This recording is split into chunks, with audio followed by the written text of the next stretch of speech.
So they're proud of what I do, and I'm proud that I work for a company that actually cares about the hood. Yeah. Because our little league is in the hood. And a lot of people, they're not coming out of their structure to sponsor anybody in the hood. A lot of these big companies, they're happy with, oh, we give money to the Ronald McDonald House, or we give money to the NAACP, or Hmm. we give money to the United States or the Boy Scouts of America. Right. But we got stuff here, right in our own neighborhood, that people need help right here, right where you from. You Hmm. know, with me, when you invest in me or you invest in us, Yeah. you see where your money goes, right? Because we always invite you to come in person, so you get to see little kids happy, running around, wearing their new uniforms with your company name on the back of it. Malik's First Job Podcast, here to answer any questions that y'all ask. Financial literacy and resources. Parents and young people becoming bosses. CEOs, future leaders, entrepreneurs. Conferences and boardrooms getting sponsors secured. If you want generational wealth, Brooklyn's own Kerwin Phillip with information to help. Malik's First Job Podcast. Malik's Podcast. Brooklyn's own Kerwin Phillip. Kerwin Phillip. Malik's First Job Podcast. Podcast. Brooklyn's own Kerwin Phillip. Generational wealth. All right, peace, everyone. What's going on? This is Kerwin Phillip here with another episode of the Malik's First Job Podcast, where we talk about leadership, entrepreneurship, and financial literacy. Today, as always, another great guest. Got my man, Big Earl Lugo, out of the Florida area. And if you don't know who Earl Lugo is, you'll learn about him today, right? So from the Bronx to Orlando, Big Earl has been a force in hip hop. He's been a DJ, promoter, marketing guru, and a community leader. He's worked with legends such as like Fat Joe, Big Pun, Das Effects, Guru from Gangstar, and also went on to pioneer Latino hip hop on the radio. His impact really runs deep. He's been recognized as a hip hop pioneer and a living legend. And he also gives back through youth sports and education. He's a true architect of the culture. Let's go ahead and welcome Big Earl Lugo to the Malik's First Job Podcast. How you doing there, brother?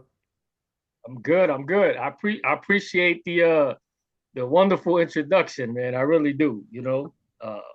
When I first started doing a lot of stuff for the community and working with kids, I always made it clear, like, I do this out of love. I don't receive any payment for my services. Right. But one of the things that I do enjoy is being recognized by my peers. No doubt. And you, my brother, are a peer to me, because we're both cut from the same cloth. We really give back, and we really do care about the adolescents and the youth, and how they're treated, and what they have. Yes, Because sir. one of the things I learned real quick, and I learned it from experience, going through it myself. Uh, all kids are innocent. Kids don't choose what their parents are going to do for a living. Kids don't choose who their parents are. Right. Uh, you know, and a lot of the kids I grew up with, including myself, I grew up with my grandparents. I didn't have my parents in my life. You know what I'm saying? And some of my friends used to live with single moms, Mm-hmm. or also were being raised by their grandparents, because their real parents, didn't have it together, or weren't even around. It's sad, but Yeah. yeah. So that's what brought me to working with the youth, Yeah. No was doubt. remembering my experience as a child, and also remembering what brought happiness to my life as a child. Yeah. Uh, and one time I remember having to meet with like a counselor, because I was going through something in life, and I just needed someone to talk to, someone that I could open up to, without being afraid of technicalities, or someone using it against me. And I remember excuse me, the counselor telling me to like relax, close my eyes, and think about a happy time during my childhood. Like what made me happy? What was like the best times I ever had? And I remembered playing baseball. I remember belonging to a team. I remember having a coach Yeah. who was probably the closest thing I ever had to a father. Wow. Okay. And that's what I ended up talking about with the counselor. Yeah. And soon as I had an opportunity to go and help an organization, I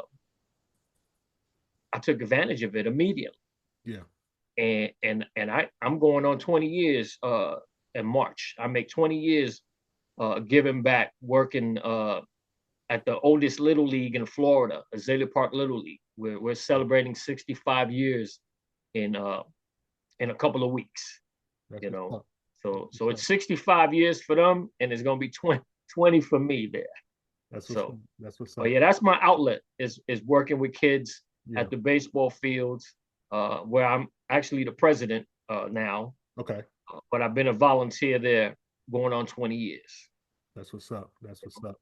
But you know, it's funny when you said like we're cut from the same cloth. You know, I think we both kind of came up in the same era. You know, a time in New York City.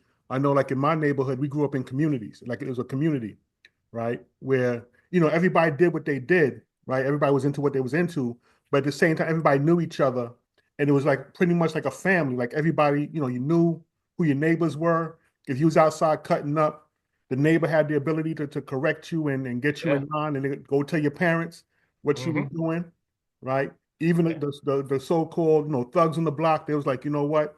There's two groups.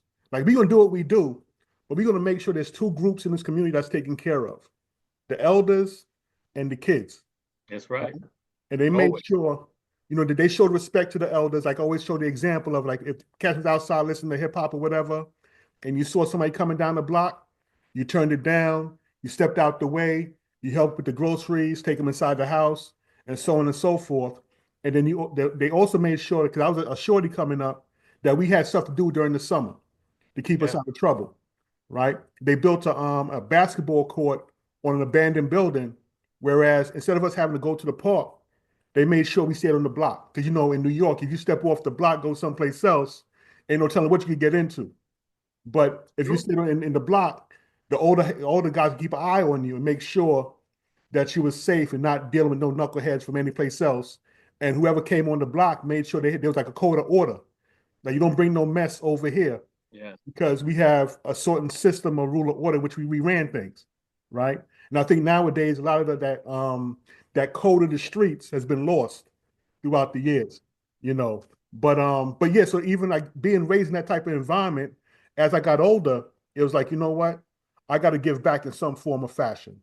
'Cause I know people who Yeah. gave back to me, made sure I was straight, Yeah. as I was coming up. Yeah. It's You true. Because I grew up in the Bronx. So I grew up in the 70s and 80s. Yep. So I'm 56 years old today. So I remember looking out my fire escape Mm-hmm. when I was like 5, 6 years old and watching like gang rumbles, like real gang rumbles like going on in front of my building. Yeah. You had like two of the biggest gangs, like just having this rumble and we're looking out our window like it's HBO, like it's entertainment, Right. I mean, there wasn't any shooting or anything like that, Yeah. at that time. Right. It's just, two different sets coming, to rumble, and they just fought, and then, whoever lost or whoever ran was Right. considered the loser, Yeah. and I used to see them get their jackets, their colors get Mm-hmm. stripped off of them, and then somebody would climb the light pole Right. and put the jacket on the very top of the light pole, so everyone could see that gang, can't come through that neighborhood no more, because Wow. this is what's going to happen to you if you come here with that mess, like you were saying. Yeah. A lot of people don't know, but that's really where hip hop came from. Yeah. Yeah. And that's how I saw it. I come from where it started. Mm-hmm. And one of the things I did see when when they started playing the music in the park before we even had a term, Right. the word hip hop. You Mm-hmm. know, it was always called the jams. You know, the park jams. You know, and I remember when you used to see the DJs bring that set out to set up, you Mm-hmm. would always see these gangbangers from the neighborhood Right. pretty much providing free security. You know, uh, I can even recall watching breakdance battles, Mm-hmm. like Rocksteady crew breakdancing against like New York City Breakers Yeah. or another crew that may have made their way up to the Bronx to challenge them in a battle. And the first thing you would see right before the battle started was you would see these gang guys and their colors, Mm-hmm. and they would form a circle so that no one can interfere with the battle, Okay. and they would kind of like hold hands. It was crazy, and you would see the b-boys in the circle battling each other. Wow. You know, and I think that was like the sign that they were ready to accept Mm-hmm. that we should all get along, and that we should all have something that we all believe in, Right. uh, and was kind of our escape from the poverty and the crime Mm-hmm. and everything else that was going wrong at that time. You know, Right. this was our way to escape that. You Yeah. know, but yeah, that is definitely my 2 cents on how hip hop, you know, got started. I think it, you know, it started as a way for you know, people living in poverty trying to find something different to do, Yeah. and we were good at it, and we called it our own, you know. Mm-hmm. uh and to watch the way it spread uh so quick Right. was crazy, Yeah. you know. And look at it today, we just celebrated 50 years, Yep. you know. So I mean, I think it's going to go on forever and ever and ever. It's No, crazy. that's what KRS said, right? We'll be here forever, Yeah, right? yeah, You know, and you know, years ago, I started out doing like hip hop history workshops. You know, really emphasizing the point, the fact that you know, when we speak about the pioneers, we look at like Herc and Bambaataa and Flash. At the time in the '70s, they were teenagers. yeah. You know, and so you think about this multi-billion-dollar industry was started by teenagers being creative, as you said, trying to find a way to rechannel the energy into something more constructive. You know, and again, another reason why we are pouring to the youth, because if teenagers and young people can create this phenomenon that's taking over the world, you know, what else can they create if they're properly mentored and, you know, motivated and empowered? You know, what we got going on in the future, that if we take the time now and invest in the youth, what else can they create? That's right. You know, Yeah, right? So I was looking at your bio, right? And I know it was like, you know, I could probably read the whole thing. It probably take me about a couple hours, you know, because you wear so many hats and has done so much throughout the years. You know, I see that you started out in graffiti. yes. You know, can you talk about that? How you like you got that early start doing Oh the man, graffiti? I believe it was around 1976, 1977 when I first seen a neighbor of mine named Dell. I Mm-hmm. seen him pull out a homemade magic marker, and he hit the freshest tag I ever saw. And I just saw the ink dripping down and the smell of the ink. Mm-hmm. And I think I was hooked right from there. I was like, I want to do that. This is something I want to do. Right. Uh, you know, and I remember I just like I talked myself into going to knock on this kid's door. We didn't even know each other, and I knocked on his door, and I just pretty much was like, yo, I want to be a student, man. I want to learn, you know. And he took me under the wing, and I mean, I'm not gonna lie, like the first day I hung out with him, he introduced me to like 3, 4 different things. You know, we went motion tagging, which motion tagging is when you're actually on a train that's actually in service, making Okay. it stops, and you're just kind of going from car to car, hitting tags. You know, of course, when the car is empty, you don't want to tag in Right. front of people. But you know, did stuff like that. Then he showed me how to bomb train stations. You know, nothing that I'm really proud of today, and I'm not encouraging anybody to do that, but that was the way I started Right. graffiti, and graffiti was kind of my introduction into the hip hop culture. Yeah. Uh, because hanging with graffiti writers as a young kid, I would follow them around, and we would always follow the sound, the loud music that was Yeah. playing in the background on a hot summer night when we're not in school, when we're on school vacation, Yeah. and we would it would lead us to the schoolyards. Again, this is 1977, 78, Wow. uh, and I can tell you right now, it was hip hop music being played, Hmm. even if there was no like rap or people rapping on a real song. Right. There were break beats. There were a lot of disco. I heard a lot of disco in the beginning. Yeah. Whether it was Donna Summer, Gloria Gaynor, Toto. And then you had like your Sarones. You had like Chic with the Good Times, and then I think right after the Good Times is when you started hearing people like rhyming on break beats in the Right. park. Uh, it was first time I heard Apache. Yeah. I knew. I think if I had to name one song that I would say that was the song Yeah. that that, that sold me, it was definitely Apache. You know what's Uh, funny is that you hear people talk about Apache, right? They said that was like the anthem, right? That yeah. was like the Bronx anthem. Mm-hmm. And of course, the debate that goes back and forth whether hip hop started in Brooklyn, Bronx, and stuff like that. And as a young person, as a shorty, my cousin, he lived downstairs from us. He would throw parties in the basement, right? He was a DJ, and I remember going through his records and like the stuff that I heard. And I always one record that I heard a lot was "Love Is the Message." Yeah. And people say that was the Brooklyn anthem. Mm-hmm. That was a disco record. And I could Yeah. say, well, even though I wasn't partying at that point in time, I was probably like 5, 6 years old. I remember hearing "Love Is the Message" a Yeah. lot in Brooklyn. And Right. even as I talk to like older heads now, they'll say, "Oh yeah, we was doing the hustle to love is the message." That was a song back in the day. So I'm like, yeah. So Bronx had Apache, Brooklyn had "Love Is the Message." Crazy. That's You know, crazy. But at the end of the day, it was the same outlet for all yeah. of us. Oh yeah. The music really soothed everyone. You know, Mhm. like I remember before attending park jams, I could always remember like people not kind of like not getting along with other people from a different neighborhood. You know what I'm saying? It Mhm. was always like why they over here?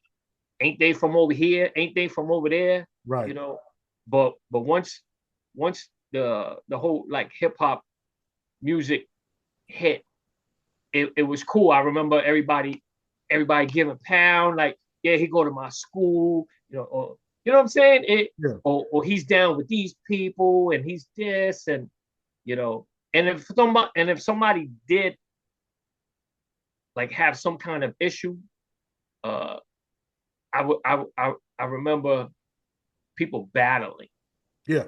and be like, okay, you know what? You got a problem with us? You think you better than us? All right, we're gonna meet you here on this day, and we're gonna battle. We're gonna let the crowd decide who is better. Yeah. I never seen anybody come out fighting due to the results of a battle. Hmm. I think the worst I ever saw was people saying, like they want a rematch or something, But it was always pretty peaceful, Yeah. you know. Uh, at least, you know, the stuff I saw. Yeah. Uh, Now I did see a lot of people come out to play music, and then the stick up kids showed up, Oh. and drove right through the schoolyard, chasing everybody out the way. And then brothers came out, they didn't even have masks on. They came out with like pump shotguns and just told whoever stayed to get on the floor, and you would see them like just packing up somebody's turntables, Wow. receivers, speakers, like it was a moving job. They just do it real quick, you know. I remember seeing that and seeing a lot of people get caught out there for their sheepskins and Oh leather yeah. bombers and kazals and shit. Yeah. You know, that was always usually the people who probably couldn't, you know, didn't have a lot of friends and didn't have a job or just didn't have a way to buy these things themselves. So Right. they would kind of take advantage of the less fortunate, you Yeah. know. And you got to remember that when hip hop really hit the streets, you know, it was pretty much coming after you know, you had heroin before that. You had you know, the economy was super bad, Oh you yeah. know.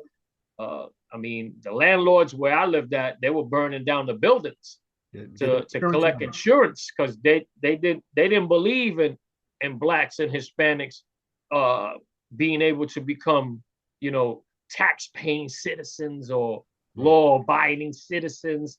You know, they just thought we was just moving into what used to be predominantly Jewish, Irish, uh, you know, Italian neighborhoods, Right. you know, and now you had the Puerto Ricans and the African Americans, you know, popping up a lot to the Yeah. point that they left. They didn't want to be around us no more, Right. you know. And then I think once that happened, I think that's where the landlords were trying to find an easy way out and couldn't figure out another way. So they just start burning the buildings. You know, they were the ones paying these neighborhood kids to go start fires. You Yeah. know, Yeah.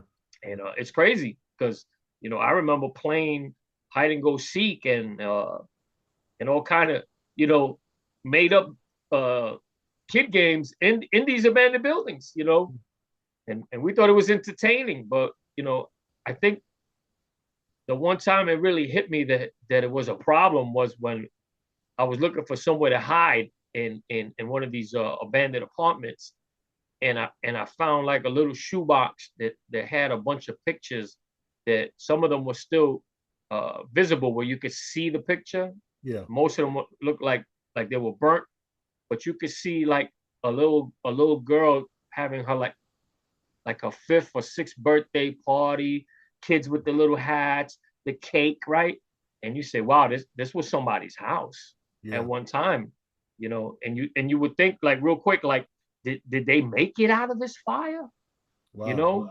know, where are they now? You know, they lost all their stuff, you know.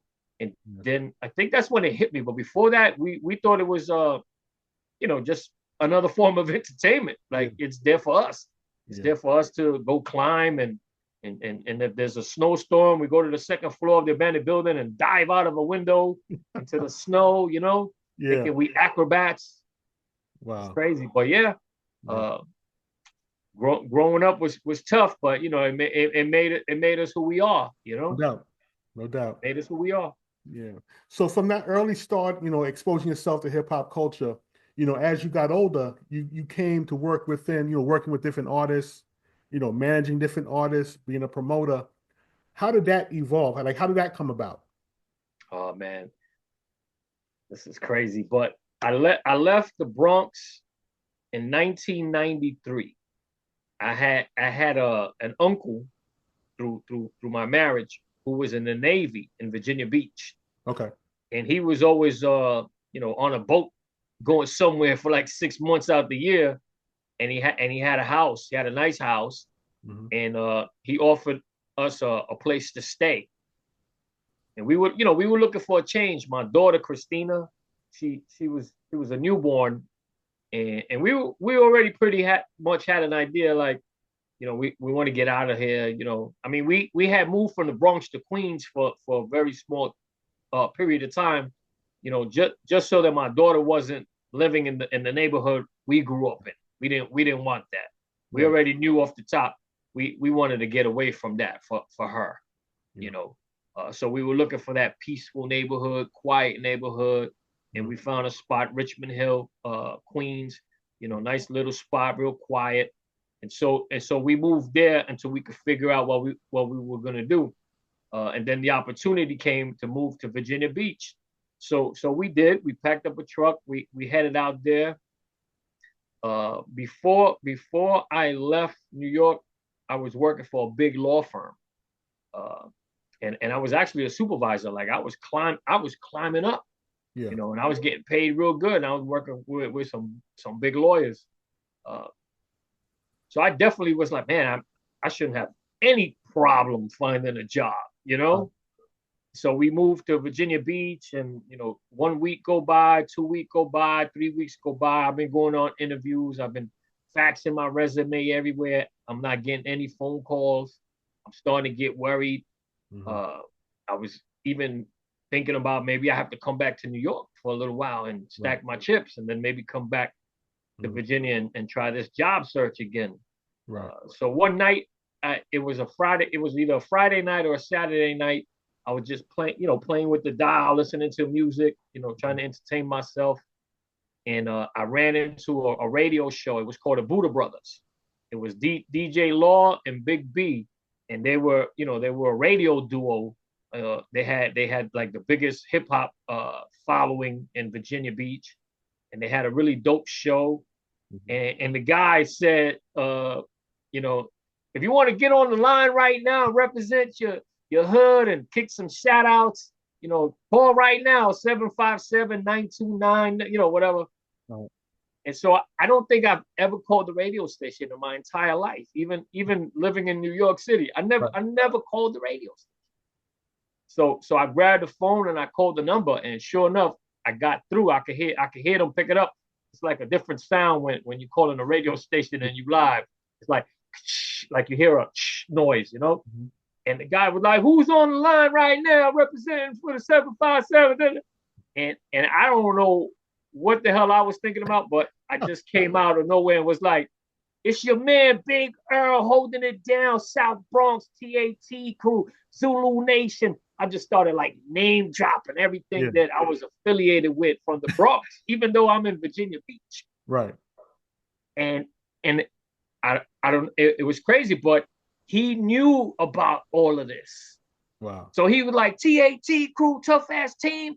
So you down with Bio, you down with BG?" And I was like, "Yeah, man, that's my brothers, man. I came up with them, I used to tag Dorn, and I was down with COA, and I was the president of COA crew." And he was like, "Man, I used to live in Harlem, man. I used to see their work." He said, "I used to work at Harlem Hospital." Da, da, da, da. He starts talking about Zulu Nation, and I tell him, stories about being a kid, hanging out in Bronx River. But my wife grew up in Bronx River Projects. Okay. So that was my reason of hanging around Bronx River Projects as a little kid, because my wife, we was boyfriend and girlfriend, we was kids, but that's where she was from, and she was very respected for a little girl because her dad was a community guy. Everyone knew my wife's dad. You know what I'm saying? He was Louis, Louis in the wheelchair. Everybody knew him. You know how that go. Everybody look out for those less fortunate in the hood. We were just talking about that. Yeah. So here you got a man in a wheelchair. Everybody love him. Everybody looking out for him. Yeah. And this was his daughter.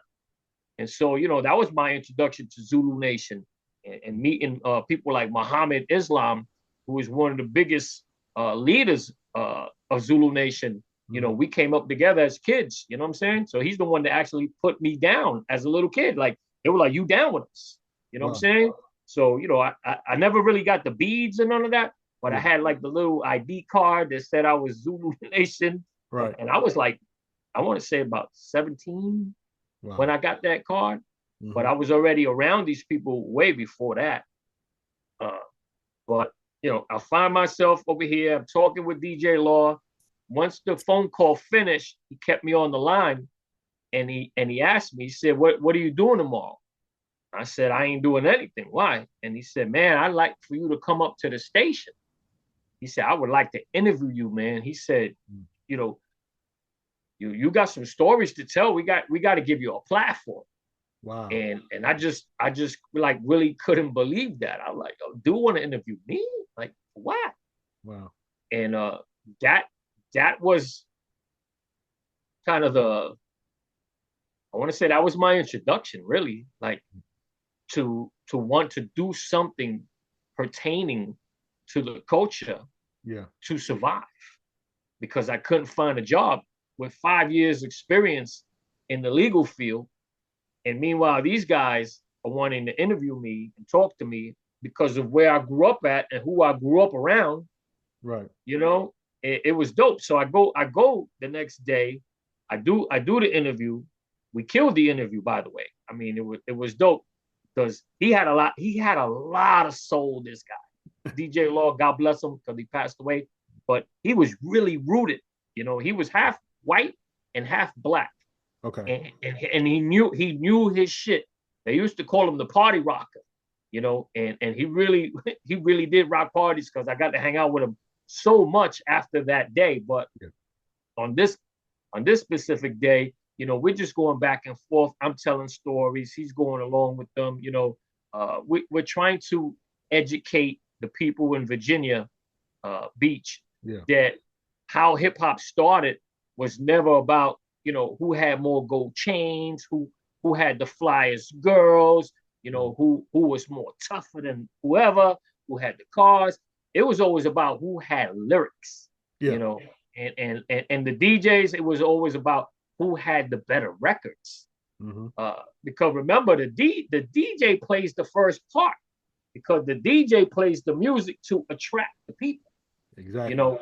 And before we call them rappers, we call them MCs, Right. because they were the masters of ceremony. They were on the mic, and to be honest, they never got the mic so that they could rhyme. It was always more about introduce the DJ, Yep. right? That was really what your job was to do. Was like, hey, I'm so and so, but check my DJ out. That's the man right there. He got the records, you know. Right. And you know that's another conversation to be had, where somebody probably said, man, you know what? I'm gonna do a little more than just be introducing my DJ. You know, I'm gonna spit a rhyme, because that's what we called it. We're like, yo, they rhyming. He rhyming. You know, it was never, oh yeah, he rapped. It was like, yeah, he rhymed. You know, but I did the interview with Law. Uh, you know, it was so cool. And then when the interview was done, he offered me a job. It was so crazy. He was like, yo, it don't pay a lot, but you know, he said it's a start. He said, but you will be on Friday night with us for about an hour. He said you can hang out the whole. It was a 3 hour show, so you can hang out the whole 3 hours, but you're only on for an hour when we do the old school set. So that's what we did. He did an old school set, and I talked about it. And not only did I talk about it, but I was able to get a lot of those guys on the phone to talk about it with us, you know. And now remember, this is before cell phones, so we calling people in their house, you know, at like 12 o'clock in the night, hoping they're home. You know what I'm saying?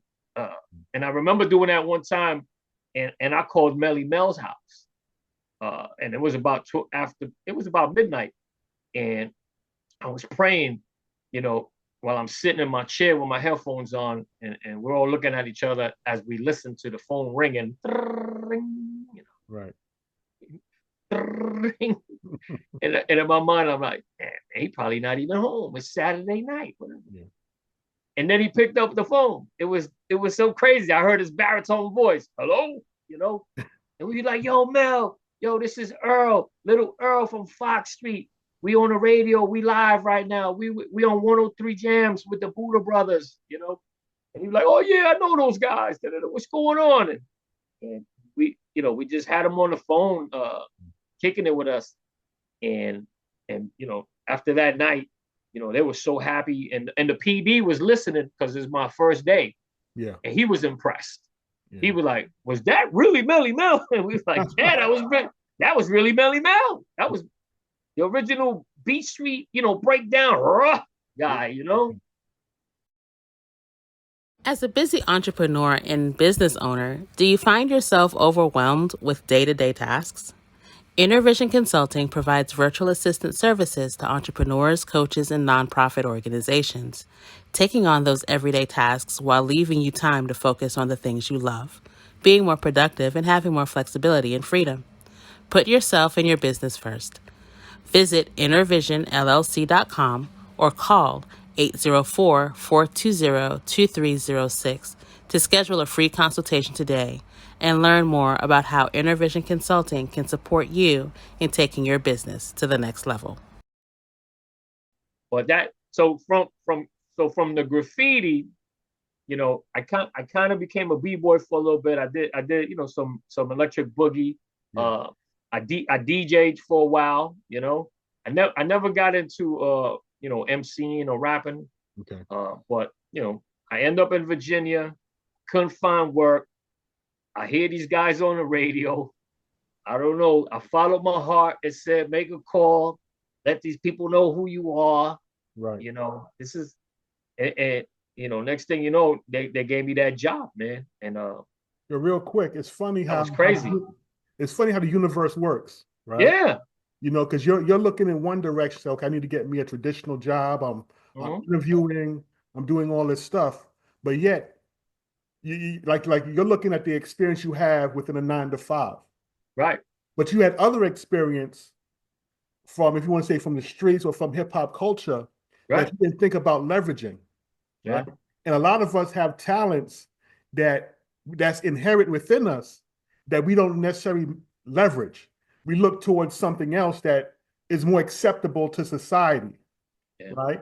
Think, okay, that's the way to go. But no, it's a talent that you were born with, or something that you developed throughout the years that you're not thinking about. You're not thinking outside the box, you Yeah. know. And again, like the universe opened that door that gave you the thought, let me make this phone call. And that Yeah. one phone call changed the Yeah. whole trajectory where you plan Yeah. on going. You plan on going back to New York. I was ready to go back. Yeah. I felt I'm not gonna lie, I felt like I was not uh being a reliable spouse or parent. I felt like I had nothing to contribute. You know what Right. I'm saying? We staying with family in somebody's house. My job is to get us out of that house. You know, they're offering us help, and that's beautiful. But it's not for us to stay there 6 months or a year. You Yeah. know, I've only been there less than 30 days, and I'm already worried. Wow. You know, that's just me. Even though nobody was putting pressure on me, Yeah. but it was just a man thing. Yeah. You're like, yo, I don't even have a job yet. Yeah. You know, what's going on? I got this beautiful resume. You know, I work with big shot lawyers. I got great references, and I'm not getting through the front door. Yeah. You know, and then this guy, they changed my life, because even though I was only on the radio for an hour, it was enough to get my name out.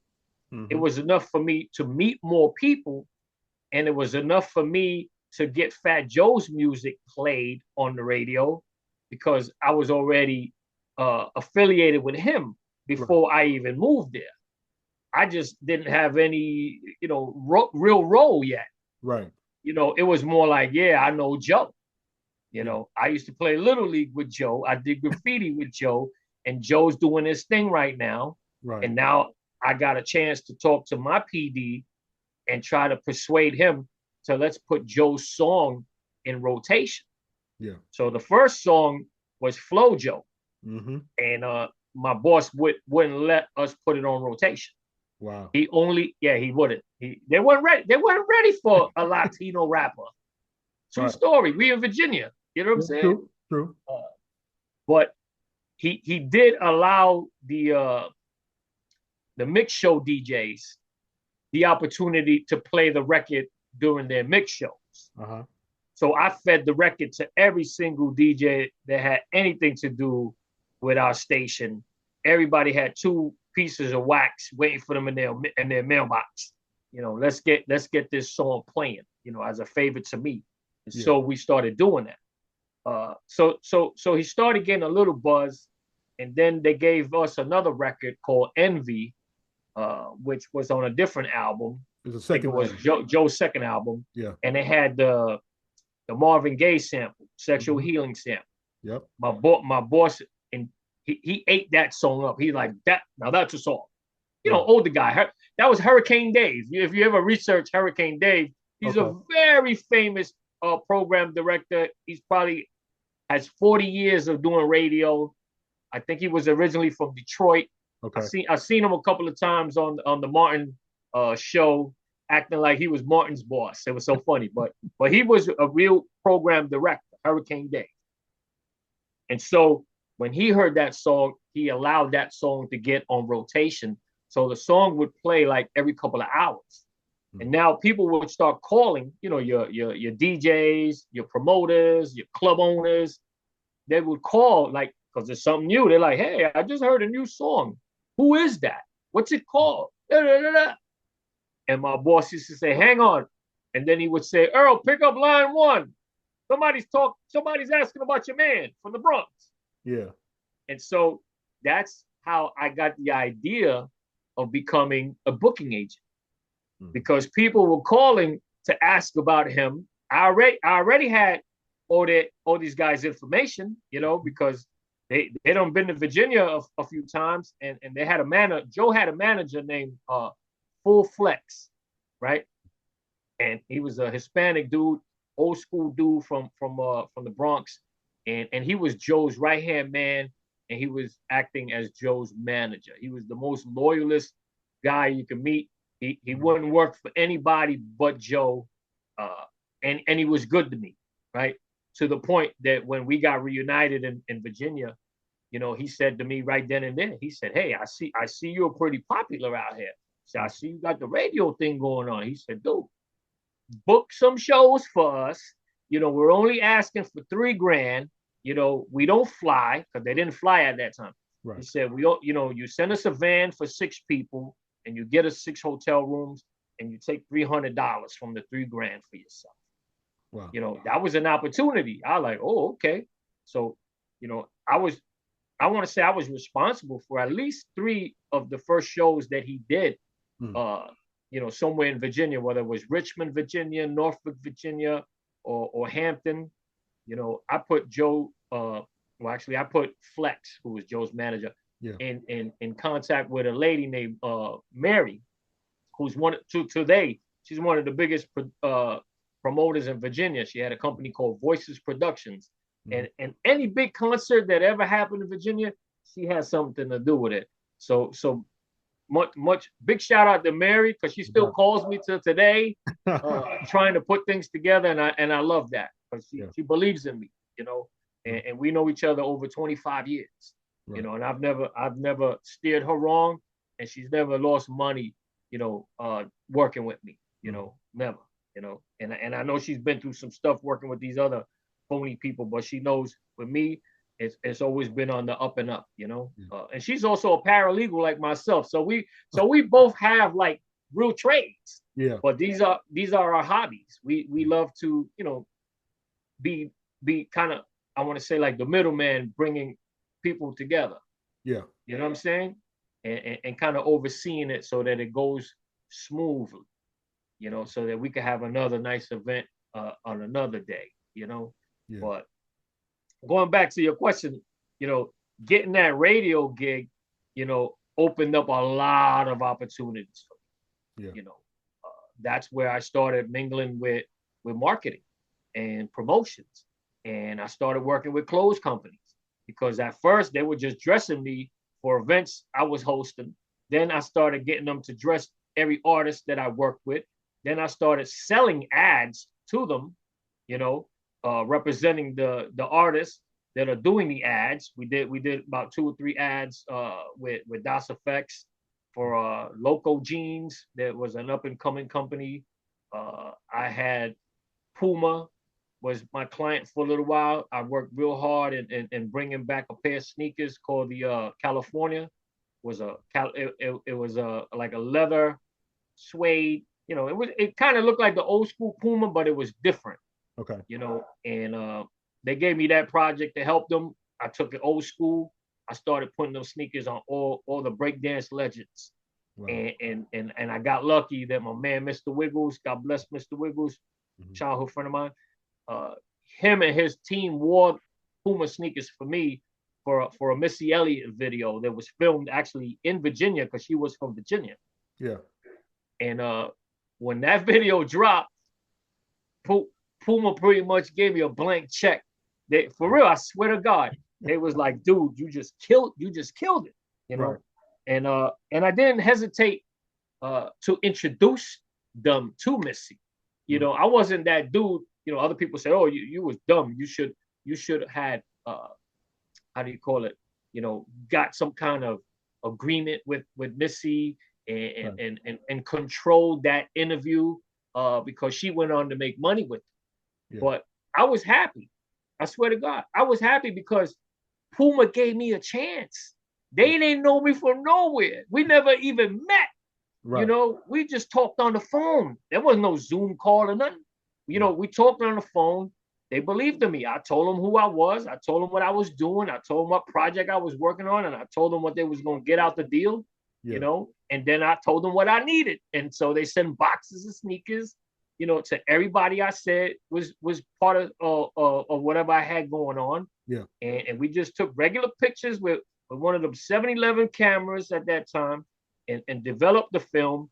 And I sent them all these pictures, and we had Big Pun wearing Pumas, we had Cuban Link wearing Pumas, we had Das Effects wearing Pumas, we had not Crazy Legs, my bad. We had Mr. Wiggles, Fable, a lot of the old school. It really took off, and a lot of people.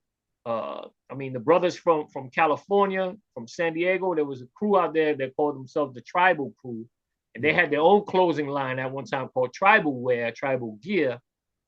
And so they used to dress me and the Tats crew. And then we started giving them sneakers to give to their models that were modeling their clothes and their ads, right. Like cross promotion, and it just took off, and it's crazy. But it only took, for you, or I should say for me to have believed that I had accomplished that just because I had that friendship. You know what I'm saying? Like, I don't think I could have approached a total stranger with these kind of deals, because even though, after that, I've had to have meetings with some very famous people who didn't know anything about me. They just saw a bio, just kind of the same way I shared it with you. It might not have been as stacked up as it is today in that day, but it was enough to raise awareness. Somebody wanted to meet me, And I remember my first big meeting with RP55. They had one black owner named Ralph Reynolds. Shout out to Ralph. And Ralph grew up in Harlem. He had that soul in him. And then he had partners who had no clue of what hip hop is, or where it came from. These is just some Jewish rich dudes, what I'm saying? And they're backing him up. And now here I come. I'm just another slick talking dude, right? Puerto Rican dude in an all black and white community, in Virginia. There weren't any real Puerto Ricans out there yet. You had more Filipinos than you did Puerto Ricans in Virginia Beach in the early 90s. Okay. And I was there from 93 to 98. It was tough in the beginning, and then it was like everybody knew who I was. Like, true story, God bless the dead. But I remember walking into any club DJ Law was playing music at, and as soon as he saw me, he played Puerto Rico. Swear to God. Just for me. I'd probably be the only Puerto Rican in the entire venue, and he played it just for me. And that was always his way of saying, stay being true to who you are, because that's who got you where you at today. You don't got to try to, fit in with nobody. Be you. And I learned a lot from Law, but that was definitely the introduction to starting the booking agency, because now I was like, man, like, I'm dealing with a lot of big companies. And I was never like really on a steady payroll. I was always like a contracted work. And being that I was in the legal field for so long, I used to type up my own contracts, right? So that I understand everything, and I'm getting everything I want, and they're getting everything they want. You know what I'm saying? And we all sign it, and then it would become, official. And I'm gonna deliver on my part, and you got to deliver on your part. Question. So I guess, coming into like this arena, like you said before, like you're in rooms with a lot of big wigs, high level executives and stuff like that, negotiating contracts, and doing deals with different people. Like, did you feel intimidated at that time? Like, stepping in and say, you know what, this is like a whole new arena. These are folks that control a whole lot of money, and I'm like the middleman trying to put things together. Was that like intimidating for you at the time, or how did you manage them? The crazy thing about that, is I used to look forward to those meetings. I used to get a thrill out of making a believer out of people because it always made me feel good because I remember in the beginning, including Ralph Reynolds, who you know, I want to say when I was selling myself to his company, he was the only one in that room that you know, like kind of hesitated, you know, because he came from where I came from, right? So he actually sat there and would say, like, why would we pay these other graffiti writers that you're talking about to do, you know, ads for us when, you know, I could probably go up there and paint something. You know, I used to tag when I was young. And then you see these Jewish dudes like, you know, like, okay, not, they want to hear what I gotta say. Yeah. And they're looking at me like, you know, and then that's when I would sell and I'd pull out my portfolio and open it up and say, can you do stuff like this? I said, are you gonna get your work posted in the Source magazine, the Vibe magazine, Double XL? These people put anything my friends paint in their magazine. That's a free ad itself. I said, trust me, you not only get an ad, but you get a painting that's copywritten and it's painted for you. No other ad company can duplicate the same artwork. It's original. It's going to be talked about. It's going to be standing right on the corner of one of the most busiest Bronx streets where everyone shops on Fordham Road. Are you kidding me? You're not going to get this from anyone else. I'm telling you right now. Look at these pictures. And then I'll start passing the book around. And then I look at their faces because their faces tell it all. And I see these white dudes like. And this guy's name was George. I never forget. He said, Earl, you got me on a ladder right now with a spray can in my hand. When can we meet these guys? Wow. And then the other guy, I love him to death because, you know, he went along with it, but he kind of was, you know, in the beginning it looked like he was trying to brush me off like I was all talk, you know. And you know, now he kind of sees where his partners are at, and he's like, all right, you know what? You convinced me. He was like, I got a desk over here with a phone. That's gonna be your desk. You know, whenever you show up here, blah blah. And they kind of made me like their PR guy, right? And first thing they did was they sent me to Miami for this big closing event. It was called Hoodstock. I don't know if you remember that event in the 90s. I don't remember that one. It was in Miami. So instead of Woodstock, it was Hoodstock. Right. And it would go down in Roberto Clemente Park in Miami. And you had like all your clothing brands at that time, whether it was Anucci, PNB, who else was out at that time? I think maybe Fubu was out. You know, Echo was just coming out. Yeah.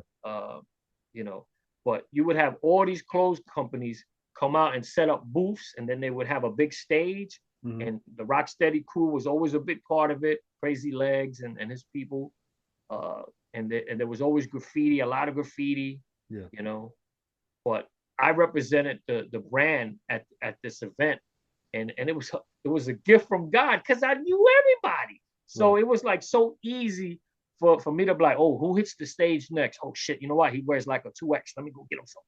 Yeah. And just run up to somebody, yo, you need to put the song for me, man. I'm here with my people, blah, blah, blah.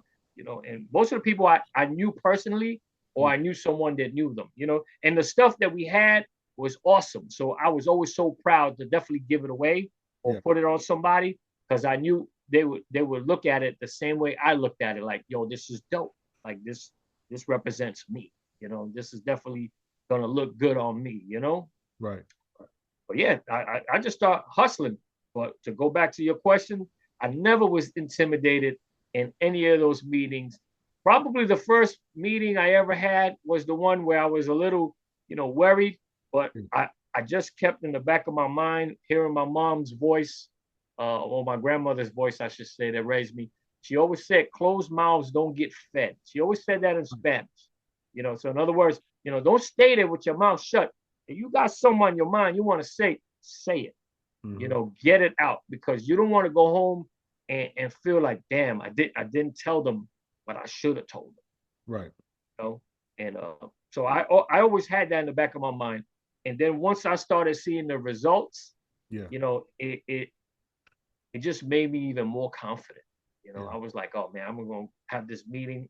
Watch this. You know, we're gonna bag this account. You know, That's what's uh, up. That's what's and up. and one of the things that made it easier for me too, when I was a booking agent, was that I dealt with a lot of the same people Mm-hmm. all the time. So there's people that I still work with today, and we're in 2025, but I still got two people that call me every year wanting to book Das Effects, or they want to book Slick Rick, because I used Right. to do work with both of those guys, Mm-hmm. uh, or groups, and I still got great relationships with management. Anytime something pop up, I make a call. If they could do it, they're gonna do it. You know what I'm saying? It's never, back and forth shit. Is always like, okay, what's the date? This is what we're looking for. You take your money from there, you know. And again, if they're available, it's a done deal. And 90% of the time, I even travel to the destination just to give uh, that sense of peace Yeah. to my friends, the promoters, because they know if I'm on the scene, they don't got nothing to worry about. All they got to do is show up to the venue and do what they got to do. I'm gonna get those guys from the airport to the room, from the room to the venue, and you know, Yeah. we gonna work, because that's what I do. Because I enjoy getting away sometimes too. Yeah. As a hip hop fan, I love these guys. I can see them perform 100 times. I never get tired of it.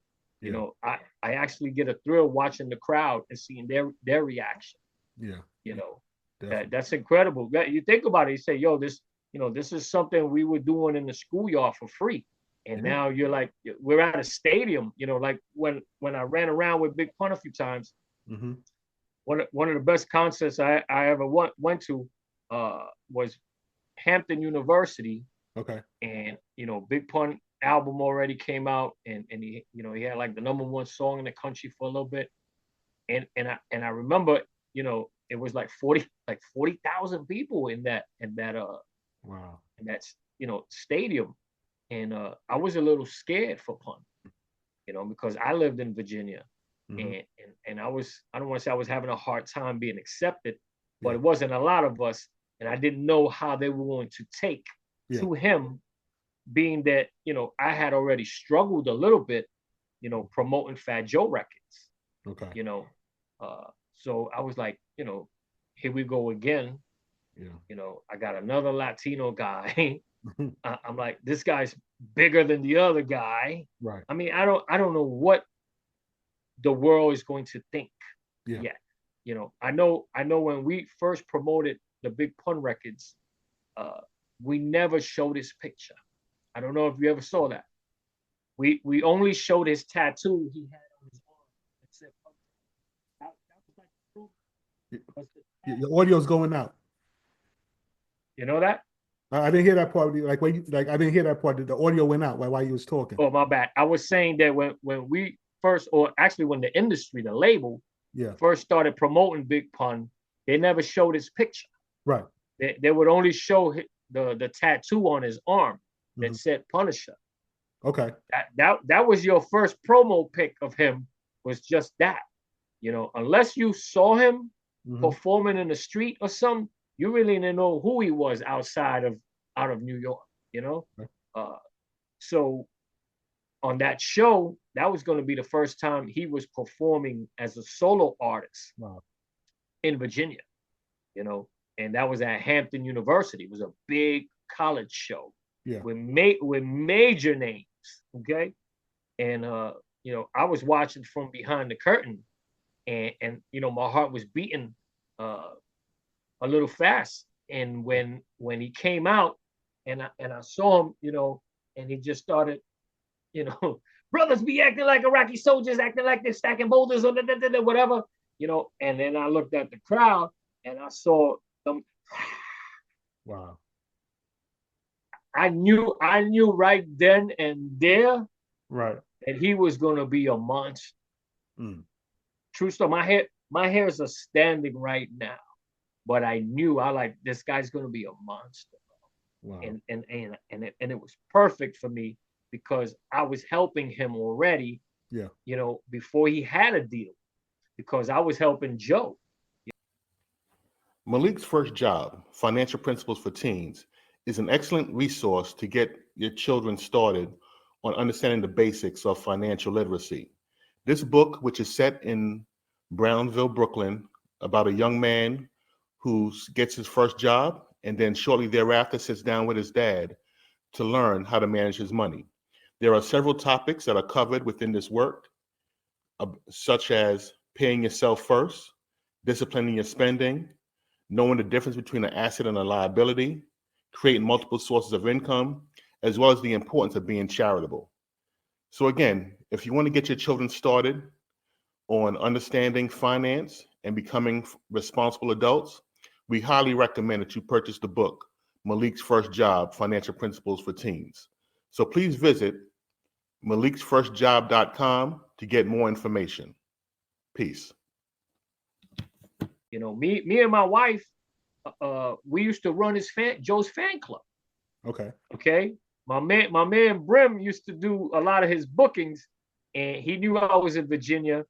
And me and Brim used to run Joe's clothes store. Joe had a clothing store in the Bronx called 560. Yeah. And he sold a lot of great clothes, right? Mm-hmm. So when the season was done, like for example, let's say when fall was coming in New York, my boy used to give me a lot of the summer clothes that he was taking out of the store, and he would sell it to me on consignment. And he would say, sell what you can, $13 a shirt, comes back to me. Okay. And these were Echo shirts, and this was expensive shit. Boo and Sean John, Yeah. And I only had to pay him $13 a shirt. And I was selling these things for like $35, out of my trunk, in the hood. Well, and everybody knew me because I work on the radio. So like, oh shit, they go Earl, Big Earl. They're like, oh, we doing around here? And I would just pop my trunk, and I got some fly shit straight from New York. I said, I was in the neighborhood. Look, this look like it fits you. Oh, give me $30. I throw you a tape here. Here's a free Echo mixtape. Comes with the shirt.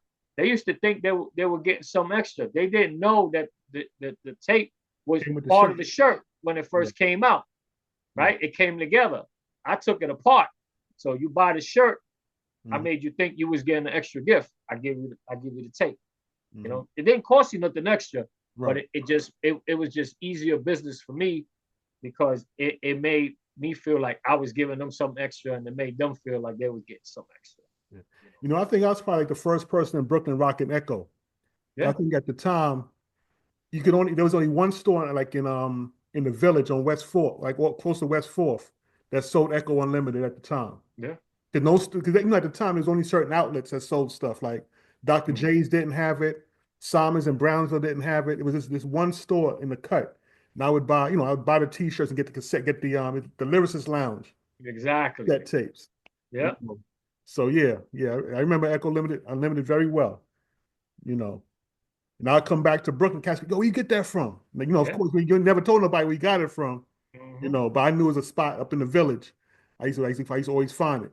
And that was before they made Echo change the spelling. Remember, they made them change the spelling of the name because it was originally ECHO. Okay. And then they made them change it to ECKO. Okay. Yeah.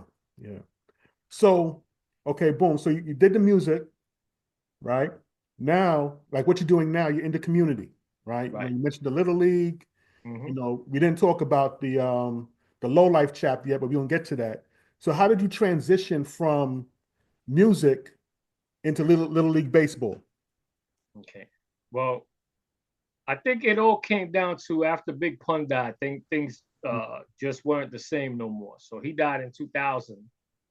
I was fortunate to be one of the lucky ones that had other avenues to go after, to continue to make a living.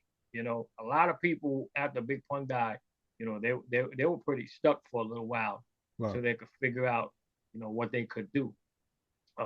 Being that I had worked for a bunch of different people, because remember I was my own agency, so I only got paid for stuff that I put together. Yeah. But it was just it was real good vibes, working with Pun, because he liked me so much and he believed in me, and he used to kind of go along with a lot of stuff, like if I could bring something to the table, he was all ears, to include. I remember one time knocking on his door, he in a hotel, laying down on the bed in underwear with no shirt, just this big dude just laying on his stomach, watching TV, getting ready for a show. And I came in there and I had this clothes brand called Loco, and I brought the owner with me, and he was in the hallway, and I go in the room and tell Pun, I said, yo, I got to do outside right now. He's gonna pay us $5,000 if we put his shirt on it and let him take a picture for his website. And he said, who gonna pay you, me or he gonna pay you? I said, whoever, somebody gotta pay me. He said, all right, well, let's tell him he gotta pay you. And then he gave me that, like, that wink. Yeah. So I go back outside and I said, do it. He said he'll do it, but it's $5,500 because you got to pay me. It shouldn't come out his pocket, Mm-hmm. And the guy was like, hell yeah, no problem, whatever. So we open the door. He walk in there, and then Pun just gets up. He's got all the tats on. He's a big dude, and he just grabs his shirt. He's like, "It's a 5X, right?" He said, "Yeah, it's a 5X. I made it just for you."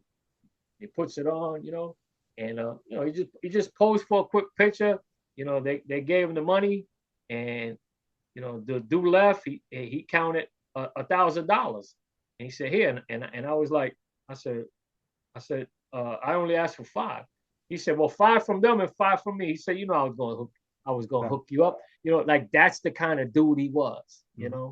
So yeah. So when he passed, it was never the same. I was able to catch a ride pretty quick with Tony Touch. Mm-hmm. He had a project. Came out a little bit right after, whether it was right before Pun died or right after, but he had a project. He put me on. He was with Tommy Boy, and they gave me a little check to run around doing stuff for him in Florida. And then I think after that we did some stuff with Cuban, the flowers for the dead. Yeah. We ran with that. We put together, or I should say, I put together here in Orlando, mm-hmm. the first Big Pun tribute, right after he passed. Mm-hmm. So we did a big tribute. Cuban was the headliner, and I was able to use my connections in Puerto Rico with some up and coming reggaeton artists, mm-hmm. Which was there was a guy named Nicky Jams, who became a big star now. Okay. You had like Daddy Yankee, again, big stars now. Yeah. Cavalucci, big stars now. But these guys were all up and coming when I met them. I want to say I met them around 98, 99. So here we are in like 2000. They used to come right from Puerto Rico and do parties here in Orlando. So I was able to meet them. And being that, I was friends with Pun, it made it easy for us all to get along because I introduced a lot of those people to Pun. And after Pun died, a lot of those people, not only came to perform in Florida with us, but they were also part of his next video, which they shot in Puerto Rico. Mm-hmm. And you see all these guys, and if you look real good, you saw a lot of them wearing RP55, right? So do the math. Who put RP55 on those guys? Right. I did, So right. I always find a way to work. Mm-hmm. Where it benefits me, right? It benefits the client, and it benefits the purchaser or the promoter. We should always look out for each other, because if all 3 of us ain't working together, it's really not a successful event. Right. It becomes what we call a one-time deal. Yeah. And I've seen a lot of that, to the point where I don't want to be like that person. Right. I've met some people that work for millionaires and get a big cut for what they do, but I noticed there's never repeat business. Yeah, it's always one-time deal, because people get fed up real quick, and they're not gonna deal with the nonsense. True. It don't make no sense to them. And that was what made it a little easier for me to be a successful booking agent when I had my own agency, was because I did stuff that favored the promoter or the purchaser a little bit more than it did the client, right? So if the client said, don't call me, if it's anything less than 10 grand, don't call me. I will respect that. I will not call that client, Right. Unless I have an offer of 10 grand, right? Yeah. But at the same time, if I do get you the 10 grand, then you know what? You have rules you got to follow too, because the promoter is asking, and he has it in writing. He wants you to come in person to go do a radio interview at this station, and then he has another interview for you to do at this station. So that's 2 stops you have to make. This is what's going to sell it. You have to do it. You can't say yeah, and then on that day you're going to tell me I'm tired. Can I do it on the phone? No, I gave my word. We were going to do it like this. You asked for this. I got you what you wanted. He asked for this. Let's give him what he wanted. You know what I'm saying? And that always works. The lesson I learned from that, was that even when you're not hot no more, like if you're not on TV or you don't got a song on the radio, promoters will still invest in you with the hopes that they just break even. Yeah. Right. And that all comes back to, you was a good dude. You didn't give me a hard time. I enjoy doing work with you. I'll take that chance with you again. Right. Right. But if you put me through hoops and fires and all that, I will not do nothing for you again. And that's just how it is. And I've seen that a lot of times. And I've seen a lot of artists who are very, very talented end up in real bad situations because of the way they carry themselves, or because of management, the way management may have spoken to people, like put people down. I call those people finger pushers, because they want to do business like this. Right. And a lot of times people will go along with it because they got too much money invested in it already to back out of it. Yeah. But they're never going to trust you again. They're not going to do business with you again because you did bad business. It's just crazy. But how I got into the baseball thing was, I was getting tired of working for people who I felt didn't deserve me. One, they just was not, like good people to work for. Like they didn't see the value in me. They only saw me as a paycheck for them. Right. And I felt like I had paid too much dues to go along with stuff like that. So when I started seeing that happen to me, I want to say in like 06 and 07, after, few years Big Pun died, few years after I already did a couple of, stints with Cuban Link and Tony Touch. I even helped Akon a little bit before he had a deal. I helped Pitbull also before he had a deal, you know what I'm saying? But I just got kind of, I want to say exhausted. I was a little exhausted dealing with these kind of situations. And I remember going to a baseball game. It was my son's first T-ball game. He was 5 years old. And I was sitting in the stands watching this one coach by himself trying to keep like 10 little 5-year-olds in line. And I swear I feel like I heard a voice, and I got a push from the back that said, get out there and help that man. That man out there trying to help all them kids by himself. And as I was walking to that guy, I remember like talking to myself saying, dude, you're a natural at this, man. Like you grew up playing baseball. You love baseball. This is your neighborhood. This is your son. That, whatever. And that was it. I started helping that guy out. I think 4 or 5 games later, the season was over, and he gave me a big pat on my back, and he said, dude, this is now going to be your team. And I was like, what? And that was it. And I stayed with them kids from 06 all the way to 2000, and I want to say 2013, coaching the same group. Maybe we had a couple of extra kids that came and went, but there was always 7 kids that were always with me every season, twice a year. They were protected. I wouldn't let them go nowhere. Nobody could touch them. Hmm. And we still good people to today. You know, Yeah. I talk to them all the time. These guys are 25, 26 years old. You know, Hmm. I think only one guy uh, is a father right now or about to be a father, but all of them are college graduates. Nice. All of them have trades, to include my son. He's an engineer, you know, and even though he didn't go to school for free because of baseball, you know, he went to school for free because of his academics. But if it wasn't for all the time he spent at the baseball field, Hmm. staying out of trouble, you know, he would have never got anywhere. You know, he could have Right. got easily got lost like a bunch of other kids.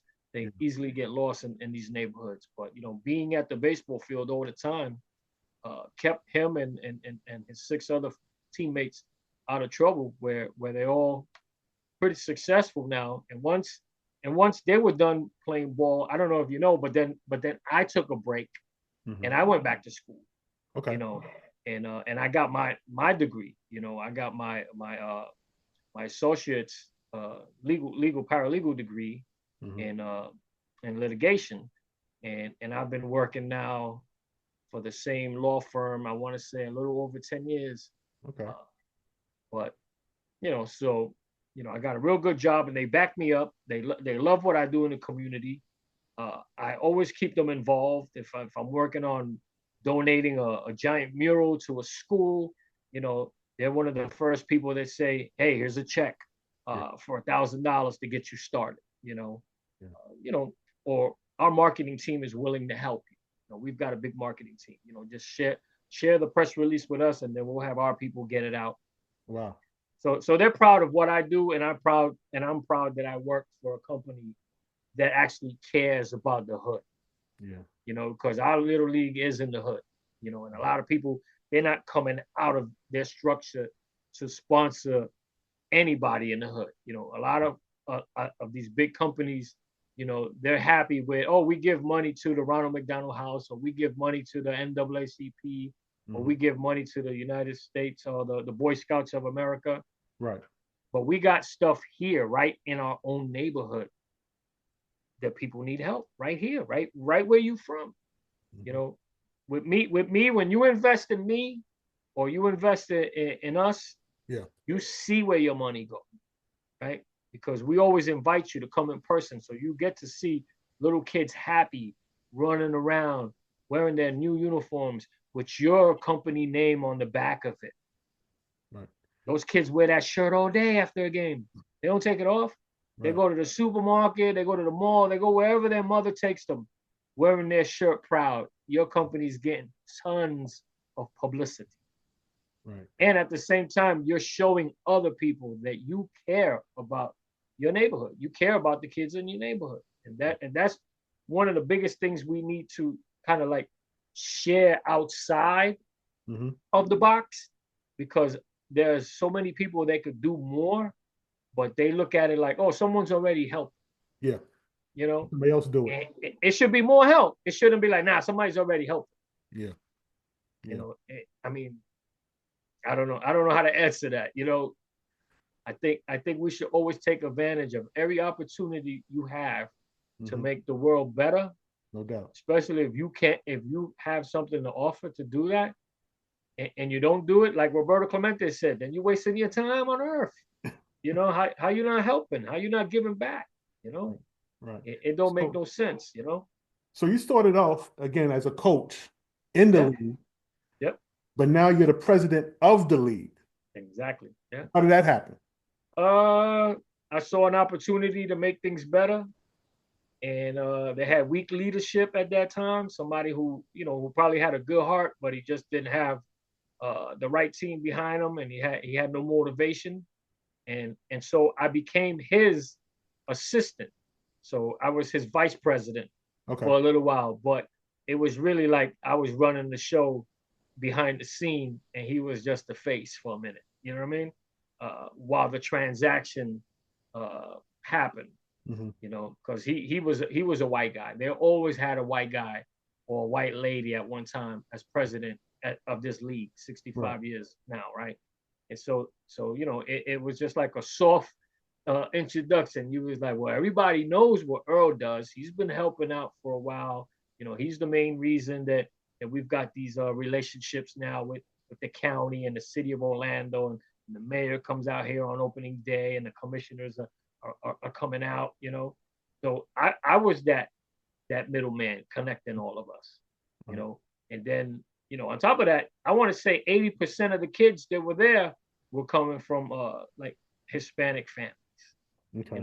So the transition went real smooth, and then I was voted in by my peers, fair and square, and I've been the president since. I only took a break on my own Right. for, I want to say, 3 years while I went to school, and even though I wasn't the president physically, Yeah. I was still behind the scenes raising money. I Mhm. was still behind the scenes, securing sponsorships. So I was still invested in the league somehow. I just wasn't out there in person. Right. You know. Peace, peace, peace. What's going on? This is Kerwin Phillip from the Malik's First Job podcast. Just a quick reminder, hit that subscribe button below and that notification bell. That way you never miss an episode when it drops. All right? Thank you all for supporting, and let's jump back into the conversation. Peace. For a little bit, because I was putting all my focus into my studies. Yeah. Going back to school in my 40s, I wanted to make sure I was paying attention. I was making sure I was getting the best grades I could get. I was making sure that it was all about school. I Yeah. wasn't going to take this opportunity and mess it up like I did when I was a teenager growing up. Always thinking I was too cool to ask the teacher, "Can you repeat yourself? I didn't hear the question," or Mhm. or whatever the case. I might have been scared of showing people around me like I wasn't that smart, and so I just settled for whatever scores I got, you Right. know, just not to look bad. So now I was like, nah. I was like, I'm paying for classes, Right. and I got kids that I coach checking on me, share your grades, how's school, da da da da. Yeah, be the And example. yeah, including my own kids. They used to, my son helped me a lot. With math, he's a genius, and he would try to solve all the problems without showing me how to solve them. I like, dude, I don't want the answer. I want you to show me the formula. Right. I want to get the answer on my own. Yeah. But he was real good, so he helped me a lot. What's up? And being that I was in the legal field, Mm-hmm. also helped me a lot because I had access to all the law books while I'm at work. So if I needed to study on a lunch break, I didn't have to go to the library after school. I could just pull the book out right at work. And if I had a question about something, who else to ask but a professional lawyer? You made the cheat code. Yeah. So I did that.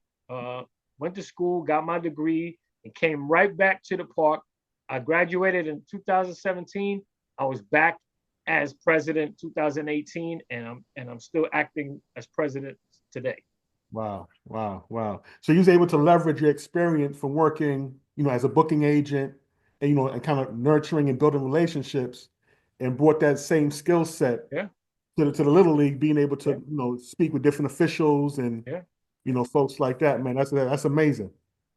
Yeah. The first sponsor I had when I took over as a coach was Ron Artest. Shout out to Ron Artest, NBA Ron Artest, Meta World Peace. Yes, sir. I was helping him on a project before I gave up the whole music thing for a little bit, but I was pushing some records for him.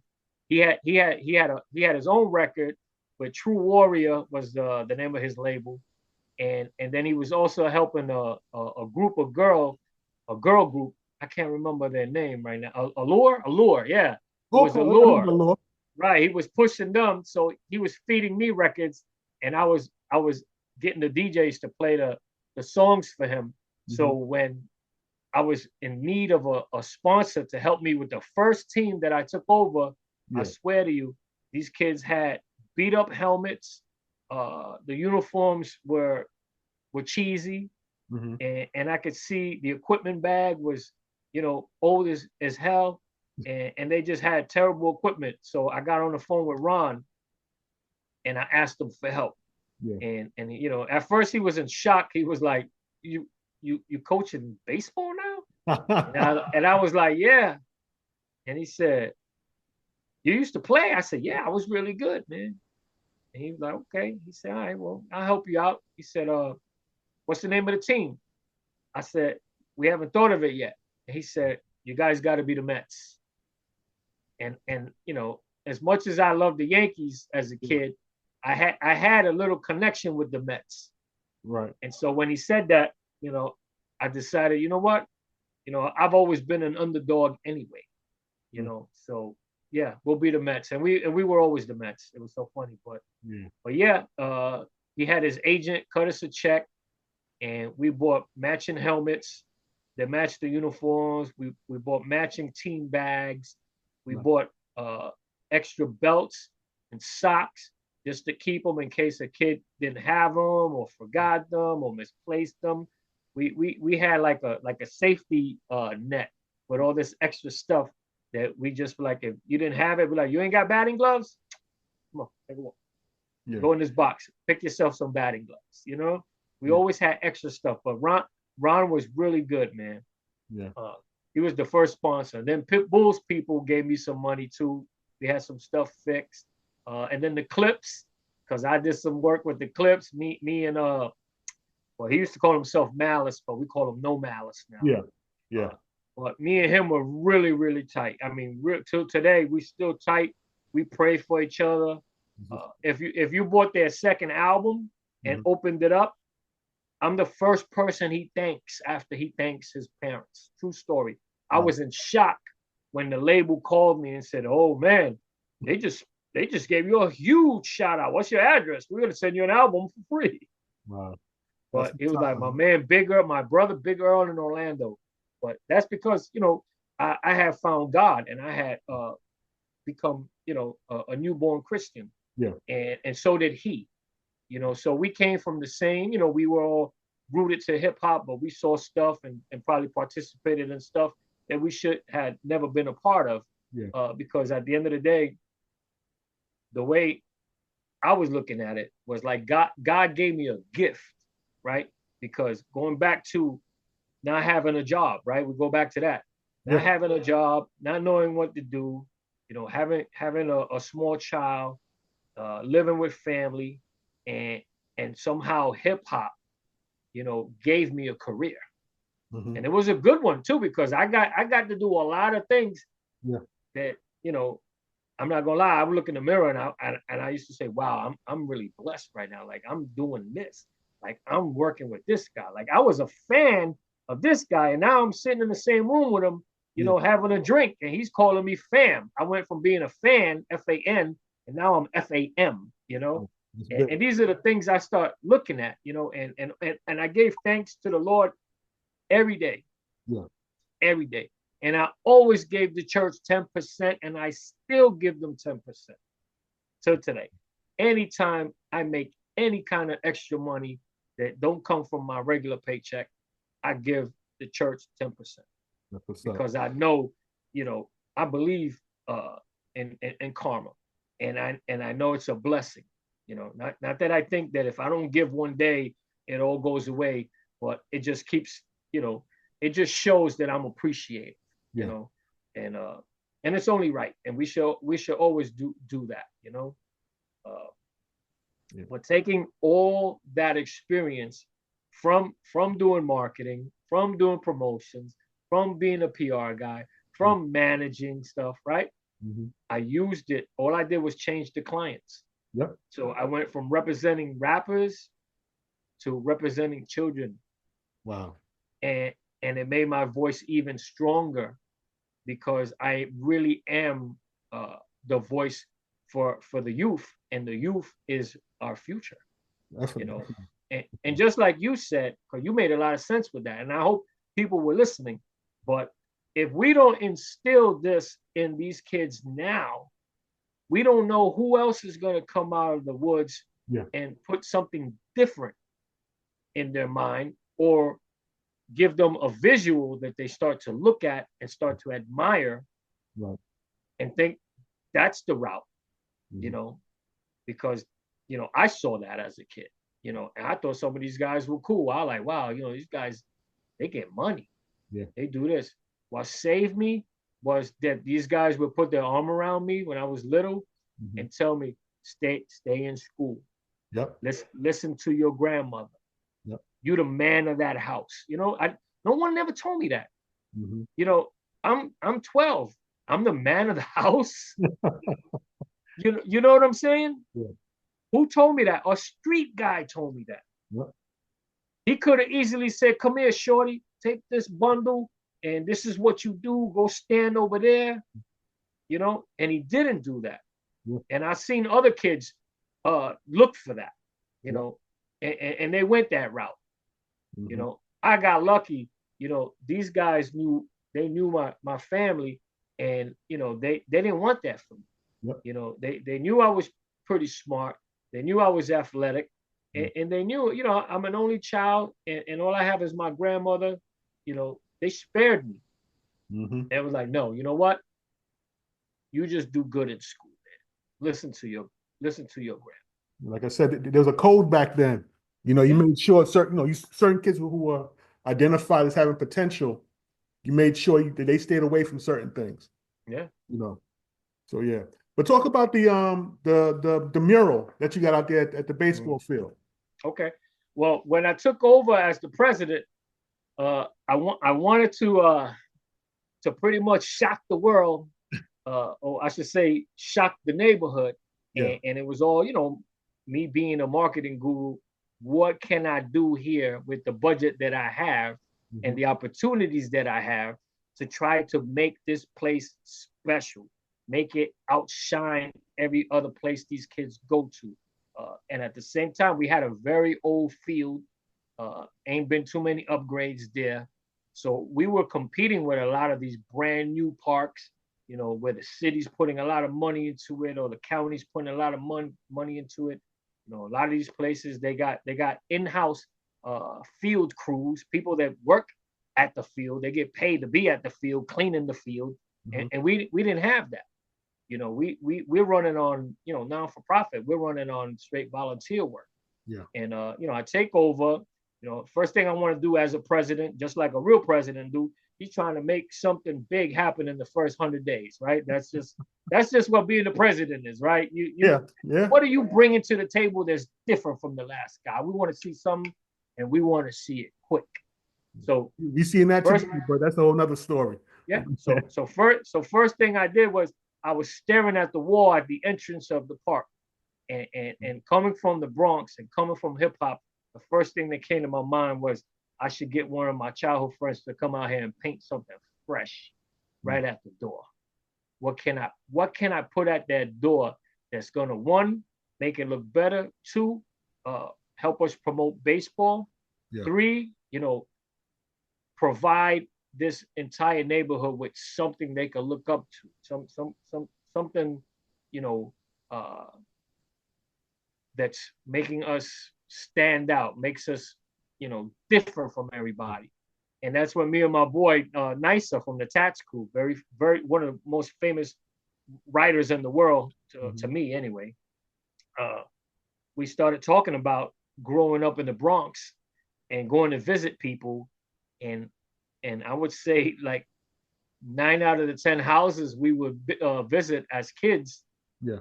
always had a picture of Roberto Clemente on the wall. It's true. You Yeah. know, you would have a graduation picture of some kid, you have Jesus Christ, and then you'd have Roberto Clemente. So we came up with that idea. We searched for the right photo, Yeah. and you know, I got on the grind. I raised money to pay for flights. Uh, I developed relationships with the owner of a local Holiday Inn, Mhm. and worked out some barter agreement with him. Reached out to one of the biggest spray paint companies in the world, and told them that the mural was going to be painted by Nicer of the Tats Crew, you know, whose name rings bells. Yeah. And you know, I promised to connect him, you know, with this company so that they could do business, you know, from here on. Wow. And you know, they gave us all the paint. It was beautiful. It was so professionally put together, and we painted the wall. We threw like a little event. People came out to watch. You know, uh, it was great. The mural was up. This was back in 2011, and it created such a big buzz. Telemundo, all these Spanish, companies were coming out. The newspaper, real old school Roberto Clemente fans came out. And politics like crazy came out to take pictures in front of it. It was just such a like a major improvement, to the park, and it brought a lot of attention to a park that was very neglected and even forgotten by a lot of people. You know, and I don't know if you know the story, but someone actually vandalized that mural back in 2014. Wow. So someone came, they came with like black rollers during the night, and they painted over Roberto Clemente's face so that all you would see was an entire black wall. Yeah. And that, let me tell you, that almost started a riot here in Orlando, because you had all these Latin activist people came out. They were pissed. They were calling it a racial hate crime. Right. They were demanding answers. They were like, someone needs to get arrested for this immediately. This is an insult to the Hispanic community. This is an insult to our neighborhood. Right. And so you had the police investigating. You had constant news articles back to back, talking about it. TV news talking about it. Everybody calling me for comments. And I was like, you know what? I don't want to talk about this. I don't want to point no fingers. Don't ask me who I think did anything. I'm only focused on redoing the wall. We're going to redo it. We're going to do it bigger. We're going to do it better. Watch me work. Watch how I do this. And within 48 hours, I raised about $5,000. Yeah. And I had two. Not only did I have NISA now, but now I have Bio. Who Bio is like the master of lettering and graffiti, and he's NISA's partner. And so now I had two great artists coming down. Yeah. And we picked a date. I created the press release, put it out. I think I had about 500 people showed up to the park that day. People were sitting in picnic chairs before I even got there. I'm not lying. Sitting there with like coolers with waters and their cameras out. And these guys did a bigger and a better version of Roberto Clemente, which is still up today. That's what's up. I had a salsa band. I had parents outside barbecuing, selling shish kebabs and all kind of burgers. And I mean, dude, I think at the end of the day we made about $3,000 in food sales. Nice. And we provided a huge party, and we did a celebration. And it was our way of showing the culprit that you ain't hurt us, bro. Yeah. You didn't hurt us at all. You made it better for me. Right. Because you gave me a purpose to show my people what's gonna happen. Because I'm not gonna lie, at that moment, I was on break from being the president. I was in school. Oh. Mm-hmm. So the guy who was president, he ended up resigning because he couldn't deal with the pressure. Wow. So when he would get phone calls like, what's going on? Who did this? He couldn't handle it. He was like, you know what? Yeah. I don't got nothing to do with this no more.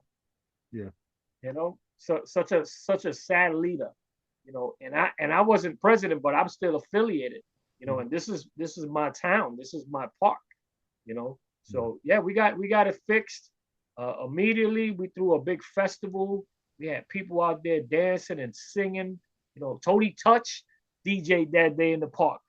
People were still talking about that. They were like, yo, that was a Brooklyn legend. You know how many people came up to me that day and tapped me on the shoulder and said, is that really Tony Touch? But they never seen him in person. They just heard of him, And I'm like, yeah, that's really Tony Touch in Azalea Park. It was huge. It was beautiful. People, like I said, people still talk about it. And at that moment, I was in school, right? Yeah. So I had to write a paper.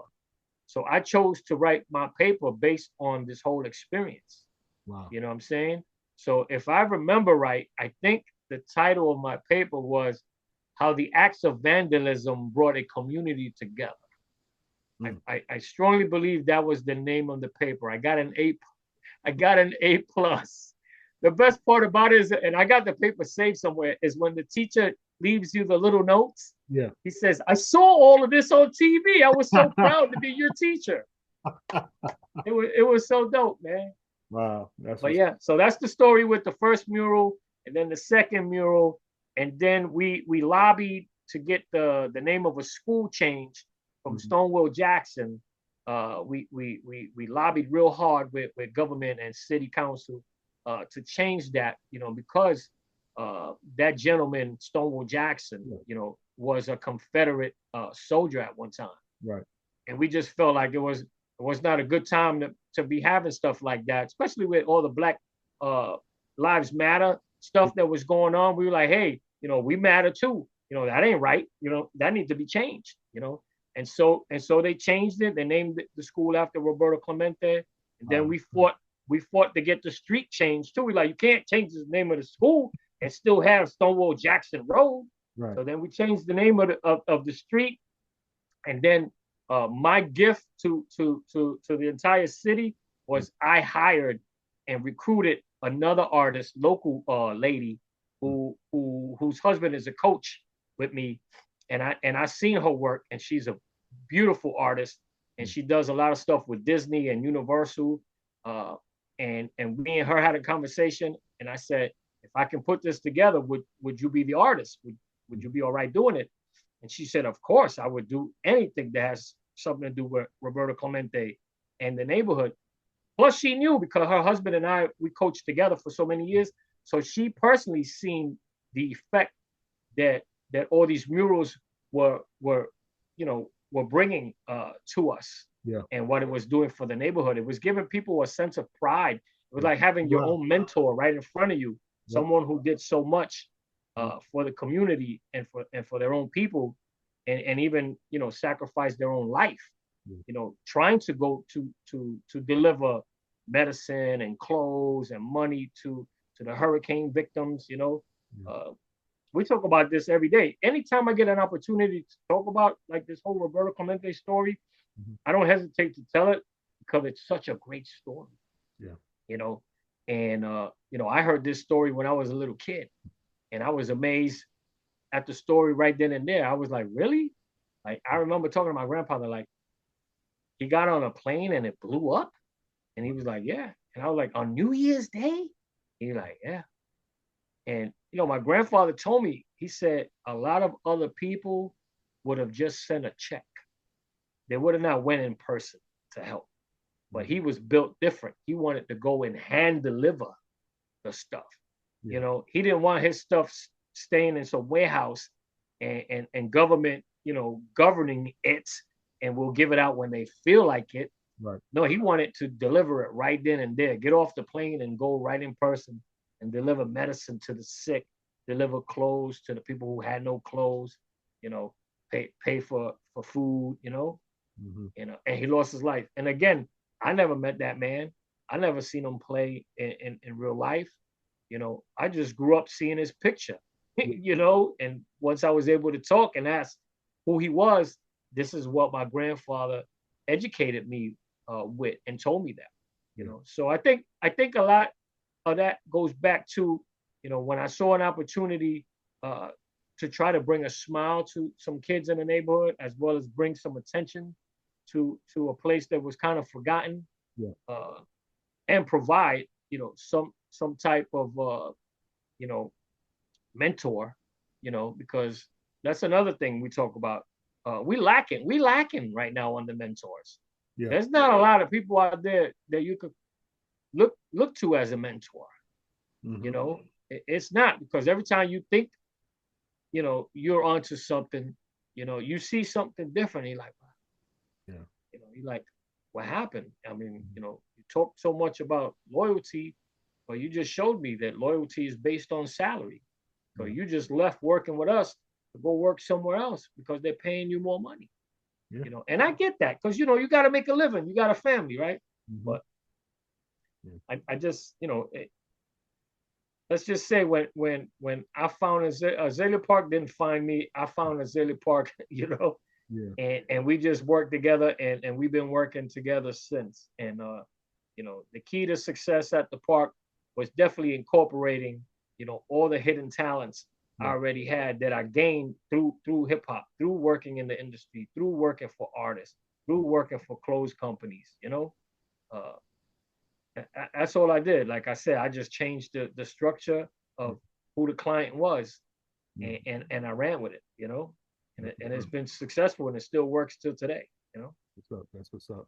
So before we wrap up, you know, short on time right now. I think this is probably like the longest interview I did for the podcast so far, man. So, great conversation.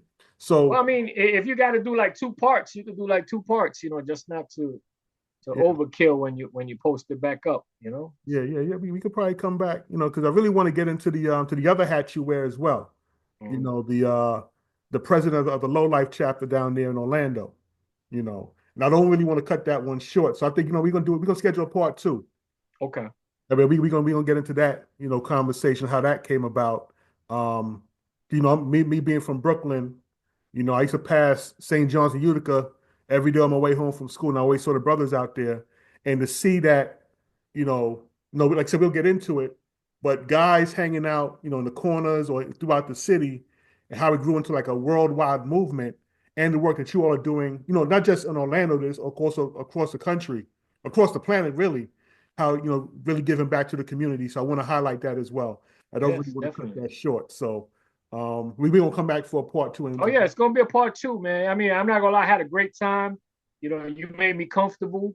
You gave me a nice platform. I'm a talker. That's what I do for a living. And as long as I'm promoting, good stuff, Yeah, the Lord gives me so much energy. He makes sure the words come out right. You know what I'm yeah, saying? Uh, and always something good come out of it. So yeah, like I say, I always try to plug in everything I'm working with. So for example, like right now, I just threw the Lord in it, yeah. right? Because I'm grateful to Him because He helped me become who I am. He gives me the energy to be and do what I do, you know? So I always want to make sure I throw Him in there, so He knows I'm grateful and Gotta other give people can thanks. hear that I'm grateful. Whether you're a believer or not, Yeah, it's just, it's just what I do. I have to definitely, make sure I thank everybody, and he's been a big part of it, probably the biggest part of all of this, yeah, you know. definitely, So definitely. So for those that want to, I know you talk about the baseball, the Little League. For those people that want to get more information about the Azalea Little League down in Orlando, perhaps want to donate or support, where can they find more information on that? I mean, they can go online. You could go to azaleaparkll.com, Hmm. right? And that's our actual website. You could go there. If you want to make any kind of donations, I I I, I want to say you probably can.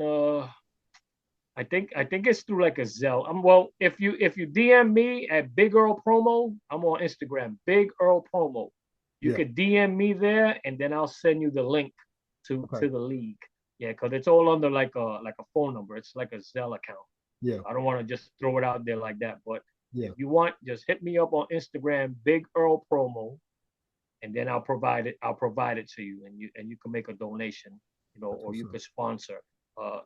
We thank you, Kerwin, because we saw you. You made a generous donation. Thank you so much for that. You're welcome, man. Like, I always say, anybody that's, doing something great in the community, always got to give back. Because I know people have helped me out, Exactly. and stuff that I'm working on. So I guess it's within my nature, always give back to somebody else. I want to always put myself in a position of, if I was the person asking, how would I want everybody else to react? Right. Yeah. So how can I go out asking for donations from people to help me with projects I'm working on, but yet I'm not willing to help the next man out? Yeah. So that's how I live. Yeah. You Yeah. know. That's the best way to live because I live the same way. I always say myself, I say, why? I always think about when I was that person, Yeah. on the other line of the phone, calling a total stranger, trying to set up a meeting, trying to sell myself, trying to sell some time, like, uh, you know, of me sharing who I am, what I could do, just trying to get your attention. And I got lucky, and it's like cold calling, that I would call it like that because I could still remember, and this is a big jewel to anybody, trying to make it in like marketing or whatever. But I had bought the Source magazine. They had a fashion spread, and they actually provided all the phone numbers and websites for like all these big name clothing brands. I took that paper, or I should say that article, and I cut it and I saved it. And then I would get on the phone and dial number by number by number by number, saying, "This is Big Earl. I'm the president of Big Earl Productions. We're a marketing agency. We're this, and that. I work with this guy, and that guy." Probably people were like, "Oh, we have our own marketing team. I'm sorry, no cold calling." Da, da, da, da, da, da, da. Then somebody said, "Hang on, I'm transferring you to Jennifer Tilley. She's our marketing person." Right there. I had a name, right? And I knew who she was, and I ran with it. When that phone rang on her end, she don't know I was cold calling. Yeah. Now it sounds like we know each other, like we met somewhere. Like you gave me your business card at an event or something. Yeah. But took me 7, 8 people I had to go through before one person took my call. Yeah. But that's the way the ball bounce. Yeah, you got to put in the work. You got to believe in yourself. Exactly. I could have hung up after the 3rd time. Like, this is ridiculous. I was just talking to my son about that earlier today. About oftentimes when you're in pursuit of the goals and dreams you're trying to achieve, you're going to face adversity. Yeah. And it's the winners that say, you know what, get past the adversity and keep on going, while others just quit. Say, you know what, I got too many no's. I'm just going to stop. Yeah. But the other person that has that drive and that push to excel and win, they're going to get past all that and keep going forward regardless what happens. Yep. So true, man. Yeah. So true. Man, I can't wait to chop it up again, man. Yes, sir. Yo, again, it's gonna be dope. We're gonna bring this back. So share your Instagram again, how people can reach out to you. Yeah, I'm at Big Earl Promo. Big Earl Promo. So BIGEARL PROMO. Big Earl Promo. All one word. Send me an invite, and I'll see and I'll go ahead and accept it. You know what I mean? And then we could kick it from there. Yes, sir. You'll see some great pictures too. By the way, I've definitely put together a really great. So many pictures, man. I share a lot. Just so people see like where I came from and how I got where I'm at today. Yeah. Because pictures speak volume. So yeah, definitely. All right, man. But thank you for your time today. Like I said, we're gonna connect again, bring this back. And thank you all for watching. Definitely tap into what Earl is doing down there in Orlando, Florida. Definitely support, and we see y'all next week. Peace. Yes, sir. Peace, my brother. Generational wealth.